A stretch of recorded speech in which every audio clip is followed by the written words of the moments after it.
But it's something that Zion said that should have Knicks fans most excited. Take a listen, y'all. I'm glad you asked that, actually. I mean, New York is the mecca of basketball. I love playing here. When I played here in college, and this is my first time playing here in the pros. And I mean, this atmosphere, you know, whether they're cheering for you, whether they're booing for you, it's amazing. Honestly, I think outside of New Orleans, obviously, I think this might be my favorite place to play outside of New Orleans. I can't even lie to you. I can't lie to you. He's so likable, the charismatic, the smile. All right, Max, I'm going to start with you. Do you think Knicks fans should be excited about Zion's comments that it's his favorite city, he would have loved to play there, you know, only second to New Orleans?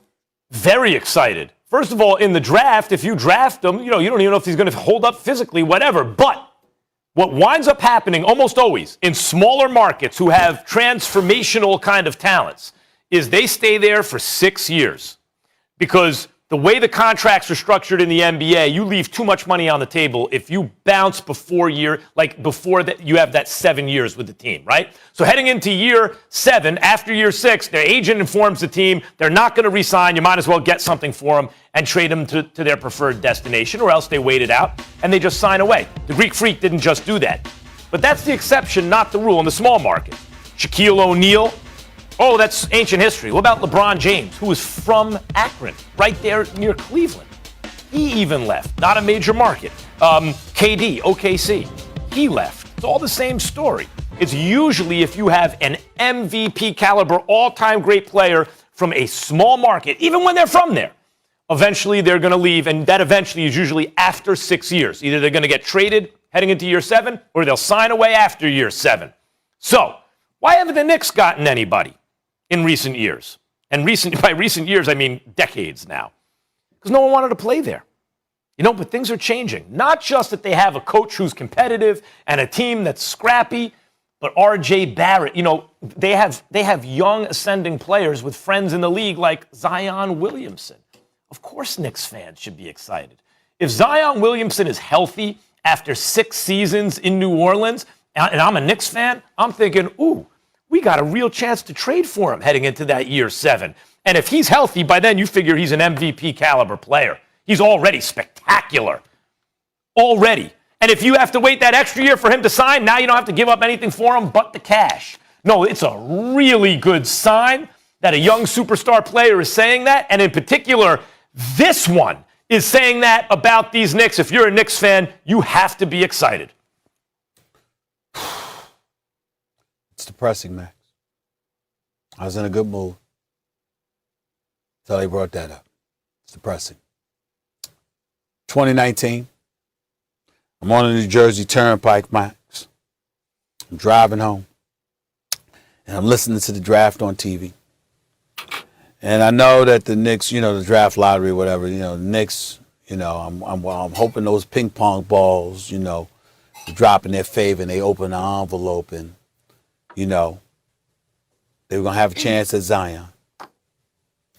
New York Knicks end up with the number 3 overall pick when everybody and their mother knew that Zion was going to be number 1. Ja Morant was going number 2 to Memphis. And we got R.J. Barrett, who, by the way, has been playing nicely. He's starting to hit his 3-point shots. They're going to have to do something with Kevin Knox because Kevin Knox can't really get on the floor ahead of him. But it's just when I think about Zion and him averaging over 26 a game and shooting damn near 60% from the field or around 60% from the field and being the monster that he is, being the human highlight reel that he is, I think about Madison Square Garden and what if he were there. And I knew he wanted to be there. Everybody and their mother knew he wanted to be there. He looked depressed when he saw that New Orleans ended up getting the number 1 overall pick. Okay? He didn't want to be there. He wanted to be in New York. Okay? He wanted to be in the Mecca.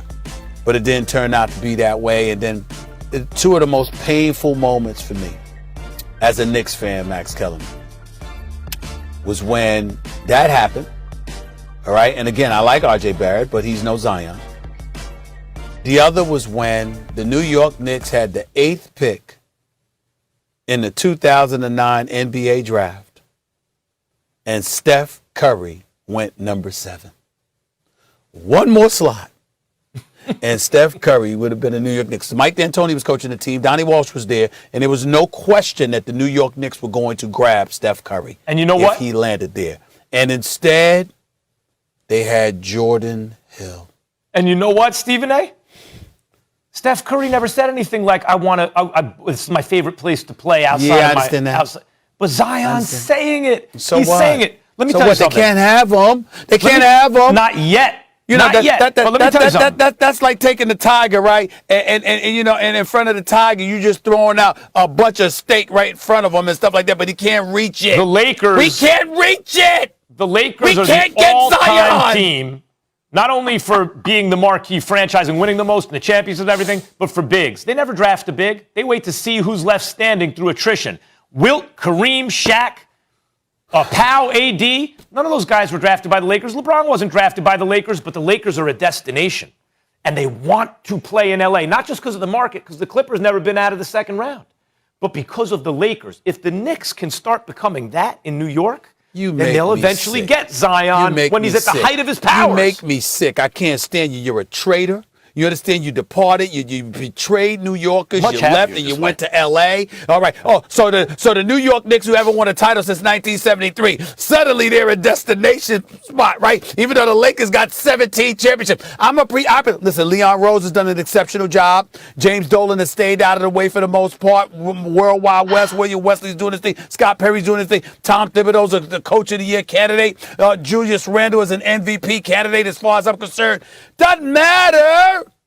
We can't get Zion. You know what? You're probably right. Lakers would probably get him. You're right. Stephen A., the first key, it's acceptance. And, you know, in life, we all want things to be different than the way we are, but the healing starts with acceptance. Game since missing 23 with that hamstring injury. Man, he really seems to be in a nice flow right now. Durant got all the way to the bucket, and he'll go to the free throw line. Kevin Durant drove to the basket. He got hit right there on his left leg. Colliding with Trevor Ariza, Durant made his way into the Brooklyn locker room. He missed both free throws, so you know it was bothering him. He tried to walk up and down the court a couple of times. You know, and they're going to be extremely cautious with him, understandably.